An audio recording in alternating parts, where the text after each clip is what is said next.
Airport authority of இந்தியாவில் junior executive group B air traffic controller செக்ஷனுக்கான notification வெளிவந்திருக்கு. ஒட்டுமொத்தமான வேகன்சி 309. இதுல விண்ணப்பிப்பதற்கான வயது வரம்பு உச்ச வரம்பு 27 அப்படின்னு மென்ஷன் பண்ணிருக்காங்க. அதே நேரத்தில் இட ஒதுக்கீட்டு பிரிவினருக்கு ஓபிசி எஸ்சி எஸ்டிக்கு 3 இருந்து 5 வயது வரைக்கும் வயது வரம்புல தளர்வு கொடுக்கப்படும் அப்படின்னு அறிவிக்கப்பட்டிருக்கு. இதுல விண்ணப்பிப்பதற்கான கல்வி தகுதி பிஎஸ்சி இன்ஜினியரிங் முடித்தவர்கள் விண்ணப்பிக்கலாம்.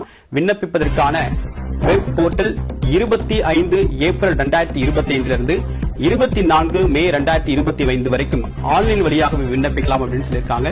சோ தமிழ்நாட்டு மாணவர்கள் இந்த வாய்ப்பை மிஸ் பண்ணாதீங்க. எல்லாருமே அப்ளை பண்ணுங்க, உங்க ஃப்ரெண்ட்ஸ்க்கும் ஷேர் பண்ணுங்க. டீடைல் நோட்டிபிகேஷன் கீழே இருக்கக்கூடிய வெப்சைட்ல நீங்க பார்க்கலாம்.